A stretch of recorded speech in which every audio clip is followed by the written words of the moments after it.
Hi guys, welcome to our YouTube channel Bong views. আমি শিলাজিৎ, আমি সুদীপ্তা। আপনারা যারা এখনো পর্যন্ত আমাদের চ্যানেলটা সাবস্ক্রাইব করেননি তারা প্লিজ এক্ষুনি আমাদের চ্যানেলটা সাবস্ক্রাইব করে নেবেন আর নোটিফিকেশন বেল অন করে নেবেন পরবর্তী ভিডিওগুলোর জন্য নোটিফিকেশন পেতে। আর যারা আমাদের চ্যানেলটা সাবস্ক্রাইব করছেন তাদেরকে অসংখ্য ধন্যবাদ। আর যারা ফেসবুক পেজে দেখছেন তারা অবশ্যই পেজটাকে ফলো করে যাবেন। পছন্দ হলে অবশ্যই ভিডিওগুলোকে লাইকও করুন। আজকে আমরা নিয়ে চলে এসেছি আবার একটা জিওপলিটিক্যাল কেন্দ্রিক ভিডিও নিয়ে। তো আমরা জানি যে এখন হচ্ছে খুবই বেশি ঝড় উঠেছে এবং এটা নিয়ে খুবই এখন হচ্ছে সমালোচিত এবং চারদিকে সেটা আমাদের এপারের বলুন বা ওপারে, মানে ভারতবর্ষ বাংলাদেশ দুই দেশে, ইভেন পুরো বিশ্বেতেই বলা যেতে পারে, যেটা নিয়ে অনেক চর্চা চলছে। তো সেই রকম একটা ভিডিও নিয়ে এসেছে, টাইটেল হচ্ছে বেজিং এ সেভেন সিস্টার্স নিয়ে অধ্যাপক ইউনুসের মন্তব্যের ধাক্কা কি ব্যাংককেও পড়বে, এবং চ্যানেল নেম হচ্ছে বিবিসি নিউজ বাংলা। তো চলুন, অ্যাকচুয়ালি এটা পুরনো, মানে 2-3 দিন পুরনো ভিডিও, কারণ তারপরে তো আমরা নেক্সট বৈঠক দেখেছি এন্ড সেটারও ভিডিও এনেছি। কিন্তু অ্যাকচুয়ালি তিনি কি বক্তব্যটা, সেখানে আমি একটা বক্তব্যের কথা বলেছিলাম, তো আই থিংক সেই বক্তব্যটাই হ্যাঁ, এটা। মানে তিনি বেজিং এ অ্যাকচুয়ালি সেভেন সিস্টার্স নিয়ে যে কন্ট্রোভার্সিয়াল বক্তব্যটা রেখেছিলেন সেটার কতটা ঝলক এখানে হয়তো কিছুটা রয়েছে, সেটাই দেখার জন্য আমরা ভিডিওটা এনেছি। তো চলুন দেখে নিই হচ্ছে ভিডিওটা। আর ভিডিওটা যদি কপিরাইট ক্লেমের জন্য ব্লক হয়ে যায় তাহলে সম্পূর্ণ ভিডিওটা আপনারা আমাদের ফেসবুক বা ইনস্টাগ্রাম পেজে পেয়ে যাবেন। আর ফেসবুক বা ইনস্টাগ্রাম পেজের লিংক আপনারা আমাদের ডেসক্রিপশন বক্স আর ফার্স্ট পিন কমেন্ট থেকে পেয়ে যাবেন। তাহলে চলুন সবাই মিলে ভিডিও দেখা শুরু করি। বাংলাদেশের অন্তর্বর্তী সরকারের প্রধান উপদেষ্টা মোহাম্মদ ইউনুস সম্প্রতি চীন সফরে সেভেন সিস্টার্স বা ভারতের উত্তর পূর্বাঞ্চলীয় রাজ্যগুলো নিয়ে এমন কিছু মন্তব্য করেছিলেন যা এখন ব্যাংককেও আলোচনার কেন্দ্রবিন্দু। আসুন এই মন্তব্যের পরিপ্রেক্ষিতে কি কি ঘটছে এবং কিভাবে ভারত বাংলাদেশ সম্পর্ক প্রভাবিত হতে পারে তা নিয়েই আলোচনা করা যাক।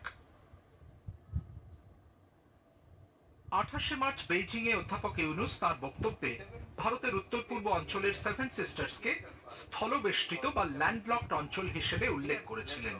তার মতে এই অঞ্চলের সমুদ্রের একমাত্র অভিভাবক হলো Bangladesh. We are the only guardian of the ocean for all this region. So this opens up a huge possibility. তিনি আরো বলেন, এই এলাকায় সমুদ্র সংযোগ চীনের অর্থনৈতিক প্রসারের জন্য সুযোগ তৈরি করতে পারে। So that's the opportunity we should seize and we should implement, we should get it done. Doctor ইউনুসের এই মন্তব্যের পর ঢাকার পক্ষ থেকে ব্যাখ্যা দেওয়া হয়েছে। প্রধান উপদেষ্টার বিশেষ প্রতিনিধি খলিলুর রহমান জানান, কানেক্টিভিটির সম্ভাবনা নিয়ে ডক্টর ইউনুসের বক্তব্য সৎ উদ্দেশ্যে ছিল। ভারত এই ব্যাখ্যাকে অবশ্য ড্যামেজ কন্ট্রোল বলে উল্লেখ করছে। তবে বাংলাদেশের পক্ষ থেকে বলা হচ্ছে, বাংলাদেশ শুধু আরো কানেক্টিভিটির সুযোগ তৈরি করতে চায় যা সব পক্ষের জন্যই লাভজনক। ভারতের সাবেক কূটনীতিবিদরা অবশ্য এই ব্যাখ্যাকে একেবারেই মেনে নিতে পারেননি। ঢাকায় ভারতের সাবেক হাই কমিশনার ভিনা সিকরি বলেছেন, বাংলাদেশ যে ভারতের সেভেন সিস্টারকে স্থলবেষ্টিত বলছে তার যুক্তিটাই তার কাছে অস্পষ্ট। সাবেক পররাষ্ট্র সচিব কানওয়াল সিব্বালও বলেছেন, এটি একটি বিপজ্জনক চিন্তা এবং ভারতের উত্তর পূর্বাঞ্চল কখনোই স্থলবেষ্টিত ছিল না। ভারত বা ভারতের কোনো অংশই যে ল্যান্ডলকড নয় তা বোঝাতে বিমস্টেকের প্ল্যাটফর্ম থেকে ভারতের পররাষ্ট্রমন্ত্রী এস জয়শঙ্কর বৃহস্পতিবার ঘোষণা করেছেন, বঙ্গোপসাগরের সবচেয়ে লম্বা উপকূল রেখা কিন্তু ভারতেরই। এমনকি প্রশান্ত মহাসাগরেও উত্তর পূর্ব ভারতের অ্যাক্সেসের পথ প্রশস্ত হতে চলেছে বলে দাবি করেছেন তিনি। মিস্টার জয়শঙ্করের এই মন্তব্য যে মোহাম্মদ ইউনুসের বক্তব্যের পাল্টা জবাব দিতেই তাতে কোনো সন্দেহ নেই। এখন ব্যাংককে মোদি ইউনুস বৈঠক কি আদৌ হবে? ভারতের প্রধানমন্ত্রী নরেন্দ্র মোদী ও বাংলাদেশের প্রধান উপদেষ্টা মোহাম্মদ ইউনুসের মধ্যে সম্পর্কের বরফ ব্যাংককেই গলতে শুরু করবে এমন একটা সম্ভাবনা যে দেখা যাচ্ছিল, সেটা নিয়েও এখন প্রশ্ন উঠছে অবধারিতভাবে। 28 মার্চ চীনে অধ্যাপক ইউনুসের মন্তব্যের পরে ভারত বাংলাদেশ সম্পর্কের গতিপথে সংশয় দেখা দিয়েছে। 3রা ও 4ঠা এপ্রিল ব্যাংককে বিমস্টেকের যে শীর্ষ সম্মেলন অনুষ্ঠিত হতে যাচ্ছে তাতে যোগ দিতে দুই দেশের নেতারাই নরেন্দ্র মোদী ও মোহাম্মদ ইউনুস উপস্থিত রয়েছেন। সম্মেলনের সাইডলাইনে বা অবকাশে দুই নেতার মধ্যে একটি বৈঠকের আয়োজন করা যায় কিনা সেই মর্মে বাংলাদেশের পক্ষ থেকে ভারতকে অনুরোধ জানানো হয়েছিল দিন কয়েক আগেই। সেই প্রস্তাবের জবাবে এখনো ভারত হ্যাঁ বা না নির্দিষ্ট করে কিছুই জানায়নি। ঢাকার প্রস্তাব বিবেচনা করা হচ্ছে, এটাই এখনো পর্যন্ত ভারতের আনুষ্ঠানিক প্রতিক্রিয়া। এদিকে বুধবার বাংলাদেশের পক্ষ থেকে কিন্তু বেশ স্পষ্ট করেই বুঝিয়ে দেওয়া হয়েছে, বৈঠক যে শেষ পর্যন্ত হবে সে ব্যাপারে তারা খুবই আশাবাদী। প্রধান উপদেষ্টার বিশেষ প্রতিনিধি খলিলুর রহমানও প্রকাশ্যেই জানিয়েছেন, মোদি ইউনুস বৈঠক হওয়ার জোরালো সম্ভাবনা আছে বলেই তারা মনে করছেন। অনুরোধ করেছি সরকারিভাবে, আমরা আমাদের আশা করার সঙ্গত কারণ আছে যে বৈঠকটি হওয়ার যথেষ্ট সম্ভাবনা রয়েছে। তবে এরপরও বৈঠক অনুষ্ঠিত হবে কিনা দিল্লির তরফ থেকে সেই নিশ্চয়তা পাওয়া যায়নি। ভারতের কর্মকর্তারা বরং ইঙ্গিত দিচ্ছেন এই বৈঠক নিয়ে অনিশ্চয়তার পেছনে একটা বড় কারণ হলো বেইজিং এ মোহাম্মদ ইউনূসের বিতর্কিত মন্তব্য। এদিকে আসাম এবং ত্রিপুরার রাজনীতিবিদরা মোহাম্মদ ইউনূসের মন্তব্যকে আপত্তিকর এবং চরম নিন্দনীয় বলে বর্ণনা করছেন। আসামের মুখ্যমন্ত্রী হিমন্ত বিশ্ব শর্মা এবং ত্রিপুরার টিপ্রামথা দলের প্রধান প্রদ্যোৎ কিশোর দেববর্মা এই মন্তব্যের তীব্র বিরোধিতা করেছেন। তাদের মতে এটা একটা বিপজ্জনক ন্যারেটিভের অংশ। সব মিলিয়ে বেইজিং এর একটি অনুষ্ঠানে মাত্র 30 বা 32 সেকেন্ড ধরে বলা মোহাম্মদ ইউনূসের ওই কয়েকটি কথা যে আঞ্চলিক ভূ রাজনীতিতে রীতিমতো আলোড়ন ফেলে দিয়েছে তাতে কোনো সংশয় নেই।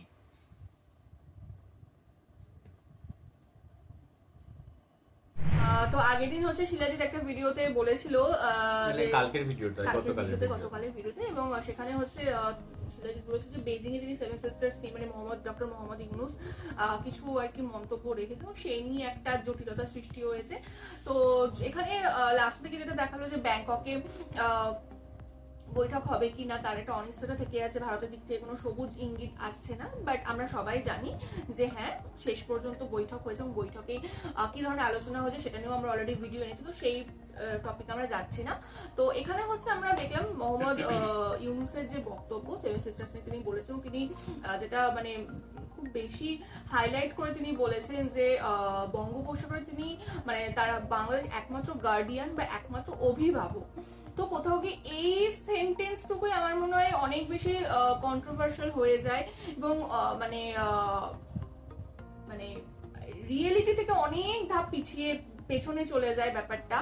কারণ হচ্ছে বঙ্গোপসাগরে বাংলাদেশের অ্যাক্সেস যেমন রয়েছে তেমন কিন্তু ভারতবর্ষে অ্যাক্সেস রয়েছে, শ্রীলঙ্কার অ্যাক্সেস রয়েছে, মায়ানমারের রয়েছে, এরকম অনেক আমাদের সাউথ এশিয়ান কান্ট্রি কিন্তু রয়েছে। শুধুমাত্র যেখানে বলা হচ্ছে অনলি গার্ডিয়ান, এই যে অনলি গার্ডিয়ান এইটুকু মানে এই দুটো ওয়ার্ড কিন্তু যথেষ্ট কন্ট্রোভার্সিয়াল। এবং হচ্ছে যদি আমরা এগুলো তো আমরা অনেক দেশের অ্যাক্সেসের কথা বললাম, আর একটা বিষয় বলার থাকে যে আমাদের বঙ্গোপসাগরের মধ্যে আর কি যে সবথেকে বড় আইল্যান্ড যেটা হচ্ছে আন্দামান আর নিকোবর আইল্যান্ড, সেটা কিন্তু ইন্ডিয়ারই, একদমই ইন্ডিয়ারই একটা পার্ট, কেন্দ্রশাসিত অঞ্চল। একদমই তাই। এবং হচ্ছে আমাদের যদি ভারতবর্ষ পুরো যে আমরা উপকূল রেখা বলি তাহলে কিন্তু প্রায় 7,500-এর কাছে, কিন্তু আমরা যদি শুধুমাত্র একটা দিক বঙ্গোপসাগরের দিক বলি তাহলে কিন্তু সেটা অনেকটাই হয়ে যায়, ঠিক আছে। তো পুরো বাংলাদেশের যে গোটা যে অ্যাক্সেসটা বঙ্গোপসাগর তার থেকে কিন্তু লেন্থ অনেক বেশি আমাদের ভারতবর্ষের পূর্ব উপকূলের লেন্থ যদি আমরা ধরি। তো সেই দিক থেকে আমি জানি না তিনি কি হিসাবে বাংলাদেশকে অনলি গার্ডিয়ান বলছেন অফ বে অফ বেঙ্গল, এটা সত্যি আমাদের কোনো আইডিয়া নেই। আমি তিনি যদি স্থলবেষ্টিত বলে থাকে মানে আমাদের সেভেন সিস্টার্সকে, মানে যেটা নিয়ে আমি আগের দিনকেও বলছিলাম, বাট আমি আবারও সেই কথাটাই রিপিট করছি, মানে আপনাদের দেশের যখন স্বাধীনতা বা মুক্তিযুদ্ধ আন্দোলন চলছিল, অর্থাৎ যখন আপনারা পূর্ব পাকিস্তানে হয়েছিলেন, মানে বাংলাদেশ যখন পূর্ব পাকিস্তান ছিল, তখনও কিন্তু মানে আমাদের অ্যাক্সেস ছিল না বাংলাদেশের মধ্যে দিয়ে, এবং তখন কিন্তু এই সেভেন সিস্টার রাজ্যগুলো আমাদের সার্বভৌমত্ব ভারতবর্ষেরই অংশ ছিল, এবং আমরা কিন্তু ওই 22 কিলোমিটার শিলিগুড়ি করিডোর দিয়েই তাদেরকে সমস্ত কিছু নিডস বলুন বা সমস্ত কিছু পৌঁছে দিয়েছি। হ্যাঁ, সেখানে মানে কিছু হয়তো মানে অপ্রীতিকর পরিস্থিতি কখনো কখনো সৃষ্টি হয়েছে, বাট তারপরেও কিন্তু আমরা সেই সার্ভিস দিয়ে গেছি। আর মানে তারপরেও কিন্তু তারা আমাদের ভারতবর্ষের সাথেই যুক্ত রয়েছে, তারা কিন্তু এমন নয় যে তারা আন্দোলন করে আলাদা হয়ে গেছে বা কোনো এরকম কিছু হয়েছে। তো মানে সেই অ্যাক্সেসটা কিন্তু তাদেরও তখনও ছিল, এখনো রয়েছে। একদমই তাই। আর একটা জিনিস হচ্ছে মানে যদি ল্যান্ড লক যদি বলতে হয়, মানে সেক্ষেত্রে আমরা এমন জায়গাকে বলবো যেখানে তার মেইন ল্যান্ড আর কি তার সাথে আর কি কোনো রকম মানে যুক্ত থাকবে না। যেরকম আপনারা মানে নেপাল বলুন বা এদিকে ভুটান বলুন, তারা হচ্ছে অ্যাকচুয়ালি মানে ল্যান্ড লক, কারণ হচ্ছে তাদের কোনো মানে সেখানে সমুদ্রের অ্যাক্সেস নেই। বাট আমাদের সেভেন সিস্টার্সকে কখনোই আর কি ল্যান্ডলক বলা যায় না, কারণ আমাদের শিলিগুড়ি করিডোর মাধ্যমে তারা কিন্তু ভারতের যে মেইনল্যান্ড তার সাথেই যুক্ত। তো এটা মানে ওই পার্টিকুলার ওই জায়গাটাকে যদি না ধরেন বা তিনি যদি না উপেক্ষা করে যান, সেটা মানে খুব ভুল আর কি। মানে আমাদের ভারতবাসী হিসাবে খুবই খারাপ লেগেছে, সেইটুকু বলতে পারি। একদম। এবং সব থেকে বড় কথা হচ্ছে যে ল্যান্ড লক কথাটা কেন হচ্ছে বুঝতে পারছি, কারণ নর্থ ইস্ট রিজিয়নটা পুরো কিন্তু আমাদের ভারতবর্ষের অবিচ্ছেদ্য অঙ্গ, এবং সেগুলো আমাদের ভারতবর্ষে 28টা অঙ্গরাজ্যের মধ্যে 7টা অঙ্গরাজ্যের মধ্যে পড়ে। তো মানে কোথাও গিয়ে আমাদের ভারতবর্ষ তো একটা গোটা দেশ, একটা মানে ইউনাইটেড একটা মানে কান্ট্রি। তো সেখানে কিছু কিছু পোর্শনকে ল্যান্ডলক এই সেই এরকম ভাবে বলে দেওয়া, এখন যদি আপনারা কাশ্মীরকেও ল্যান্ডলক বলেন তাহলে এটা তো হয় না। কাশ্মীর, হরিয়ানা, পাঞ্জাব, ইউপি, বিহার সব ল্যান্ডলক, তাই না? তো এইগুলো তো খুবই মানে অদ্ভুত হয়ে যাচ্ছে। মধ্যপ্রদেশ ল্যান্ডলক, এরকম রাজস্থান ল্যান্ডলক। তো এইগুলো জানি না কেন এখান থেকে আসছে। আরেকটা জিনিস, যদি আমরা এটা তো পুরো আমি বললাম যে ভারতবর্ষ, তো এরকম ভাবে তো বাংলাদেশও গোটা একটা দেশ। তো আমরা যদি বাংলাদেশে যদি পুরো এরকম ভাবে ম্যাপ দেখি, জানি না কতটা কি দেখা যাচ্ছে, তো বাংলাদেশে যদি ম্যাপ দেখি তাহলে সেখানে তো আমরা রায়পুর, দিনাজপুর, পীরগঞ্জ, রংপুর, নবাবগঞ্জ, রাজশাহী, তো এই যে জায়গাগুলো এগুলোও কিন্তু বে অফ বেঙ্গল থেকে অনেকটা দূরে। বা এইদিকেও যদি আমরা ইস্টের দিকে দেখি হচ্ছে সিলেট, মোহনগঞ্জ, গৌরীপুর, জারিয়াদ, ঝাঞ্ঝেল, তারপরে হাবিগঞ্জ, এই যে ধরনের যে জায়গাগুলো এগুলোও কিন্তু তার মানে আমরা ল্যান্ডলকড বলতে পারি। কিন্তু আমরা ল্যান্ডলক কেন বলবো? কারণ এটা তো গোটা দেশ। তো অবশ্যই কিছু কিছু রাজ্য বা কিছু কিছু ডিস্ট্রিক্ট যদি ল্যান্ডলক হয়েও থাকে, কিন্তু সেটা গোটা দেশের মধ্যে পড়ছে, সেটা অন্য রাজ্যতে সেটা অ্যাক্সেস করতে পারছে। তো একটা দেশের মধ্যে এই বিভাজনটা কেন? এবং মানে তাও মানে তিনি প্রতিবেশী একজন প্রধান উপদেষ্টা, তো আমাদের দেশে কি ল্যান্ডলক কি না হবে, ইভেন তার উপর দিয়ে চীন ব্যবসা বাণিজ্য করলে তাদের কি রকম আর কি তারা অ্যাক্সেস পাবে বা তাদের সাফল্য আসবে কি আসবে না, এই বিষয়টা আমার মনে হয় মানে একদমই বলা উচিত না, বা অন্য একটা প্রতিবেশী দেশে বলা উচিত। এটা কোথাও গিয়ে ভারতবর্ষের সাথে চীনের সম্পর্ক বা ভারতবর্ষের সাথে চীনের বোঝাপড়া হওয়ার কথা। তো এই জায়গাটা একটুখানি কন্ট্রোভার্সিয়াল লেগেছে।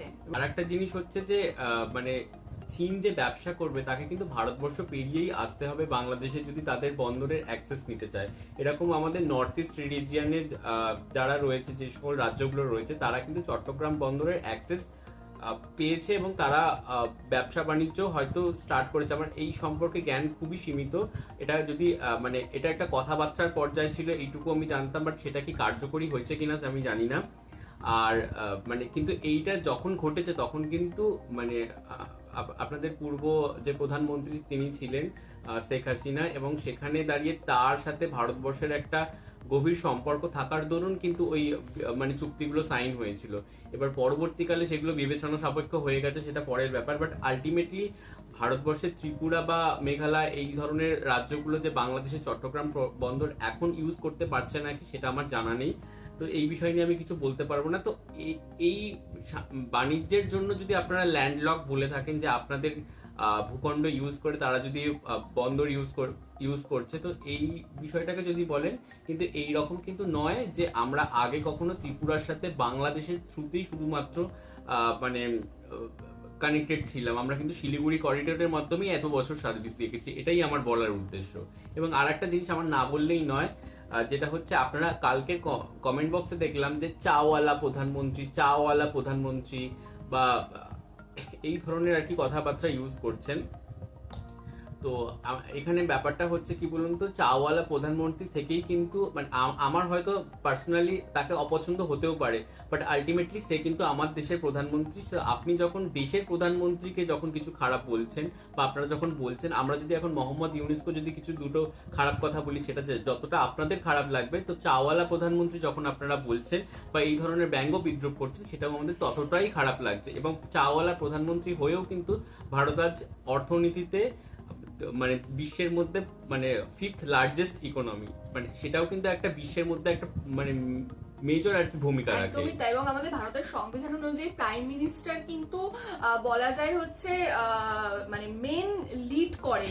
প্রেসিডেন্ট হচ্ছে যেটা হচ্ছে মানে আমাদের অ্যাডমিনিস্ট্রেটিভ মেন একদম, কিন্তু প্রাইম মিনিস্টার হাতে কিন্তু সমস্ত কিছু পাওয়ার থাকে এবং সেই কিন্তু একটা দেশের গোটা কাণ্ডারি। তো সমস্ত এই যে আমাদের ভারতবর্ষ হচ্ছে বিগত এত বছর ধরে যে র্যাপিডলি এত গ্রো করছে এবং পুরো বিশ্বের দরবারে নিজেকে একটা নাম পুরো একদম নথিভুক্ত করেছে, বড় বড় পাওয়ারফুল অন্যান্য দেশের সাথে আজ কিন্তু ভারতবর্ষের তুলনা হয় না। আজ সেই- আপনারা বলতেই পারেন যে এই প্রচুর নেগেটিভ পয়েন্টস হয়তো আপনারা কমেন্ট বক্সে লিখে দিতে পারেন, বাট এই যে চর্চায় থাকাটাও কিন্তু একটা বিষয়। হ্যাঁ, মানে আপনি সেটা নেগেটিভ হোক পজিটিভ হোক, বাট আপনি কিন্তু সেখানে এক্সিস্ট করছেন। একদমই তাই। এবং হচ্ছে ভারতবর্ষ আজ কিন্তু হচ্ছে বিভিন্ন যে সমস্ত পাওয়ারফুল বা ডেভেলপড কান্ট্রি রয়েছে তাদের সাথে আজ কিন্তু ভারতবর্ষের তুলনা হয় এবং সেটা মানে প্রত্যেকটা সেক্টরে। আর একটা জিনিস হচ্ছে তার কিন্তু সেই যোগ্যতাটা আছে এবং সেই যোগ্যতাটা আছে এবং সে কিন্তু সেই জন্যই একজন নোবেল প্রাইজ হোল্ডারের সাথে একই পাশাপাশি বসে দুজন ইকুয়াল সিটে বসে কিন্তু বৈঠক করছে। তাহলে সেও কিন্তু সেই জায়গাটা আর্ন করেছে, বরং তার জানি সে চাওয়ালা থেকে কোথায় চলে গেছে। তো তার কেরিয়ার গ্রাফ তাহলে দেখুন যে কতটা সুদূর প্রসারী। এবং এই পাওয়ারটা বা এই ক্যাপাবিলিটিটা কিন্তু সবার থাকে না। এবং তার মধ্যেও আরেকটা জিনিস হচ্ছে তার প্রধানমন্ত্রিত্ব থাকাকালীনই হতে পারে তাকে আমার অপছন্দ, বাট কিছু বিষয়ে আমি হয়তো তার দ্বিমত পোষণ করি, বাট সে আমার ভারতবর্ষের প্রধানমন্ত্রী হিসাবে আমি বলতে চাই যে তার আমলেই কিন্তু আমাদের চন্দ্রযান 2, চন্দ্রযান 3, মঙ্গলযান, তারপরে হচ্ছে আদিত্য L1 এগুলো কিন্তু গেছে। মানে এটাও কিন্তু কম কথা নয়, এটা কিন্তু যথেষ্ট চর্চার বিষয়। আরো অনেক ডেভেলপমেন্ট এবং বর্তমানে আমরা গগনযান নিয়ে আর কি রিসার্চ করছি মানুষ পাঠানোর জন্য মহাকাশে। তো যাই হোক, মানে যার যত বেশি যোগ্যতা তার মধ্যে তত বেশি সমালোচনা, এটাই হয়তো সত্যি কথা। তো যেটুকু আমাদের বলা ছিল বললাম, এবং সেভেন সিস্টার্স নিয়ে যে বিস্ফোরক মন্তব্য তার মধ্যে যদি কিছু মানে সলিড কিছু থাকতো সেটা আমরা ডেফিনেটলি অ্যাপ্রিসিয়েট করতাম, বাট কিছু কিছু জিনিস ভীষণই খোকলা লেগেছে বা বেসলেস লেগেছে সব থেকে বড় কথা। তো সেগুলোও আমরা বললাম। এবার এটা জানি ভিডিওটা অলরেডি কন্ট্রোভার্সিয়াল হয়ে গেছে, তো আপনারাও আপনাদের নিজস্ব ওপিনিয়ন অবশ্যই কমেন্ট বক্সে জানাতে পারেন। আর আমাদের ভিডিও যদি ভালো লেগে থাকে বা আমাদের সাথেও যদি আপনারা একমত হয় সেটাও অবশ্যই জানাবেন। আর আমাদের ভিডিও যদি ভালো লেগে থাকে আমাদের চ্যানেলটাকে অবশ্যই সাবস্ক্রাইব করে যাবেন। আর সাবস্ক্রাইব বাটনের পাশে জয়েন বাটন পেয়ে যাবেন, সেখানে কিছু ফেসিলিটিস দেওয়া থাকে, চাইলে আপনারা চেক করতে পারেন। আর আমাদের যে ফেসবুক আর ইনস্টাগ্রাম পেজ রয়েছে আমাদের চ্যানেলের, তো সেখানে আপনারা চাইলে ফলো করতে পারেন, লিঙ্ক ডেসক্রিপশন বক্সে পেয়ে যাবেন। আর আমাদের যদি আপনারা পার্সোনালি পছন্দ করে থাকেন আমাকে শিলাজিৎ ওকে সুদীপ্তা হিসাবে, তাহলে আমাদের পার্সোনাল ফেসবুক আর ইনস্টাগ্রাম সাইটেও ফলো করতে পারেন, লিঙ্ক ডেসক্রিপশন বক্সে দেওয়া রয়েছে। আর আমাদের চ্যানেলের যে ফেসবুক গ্রুপটা রয়েছে সেখানে আপনারা জয়েন করে আপনারা আপনাদের মনের মতো সমস্ত কিছু পোস্ট করতে পারেন, তার লিঙ্ক ডেসক্রিপশন বক্সে পেয়ে যাবেন। তো দেখা হচ্ছে পরবর্তী ভিডিওতে, আজ এ পর্যন্তই, টাটা।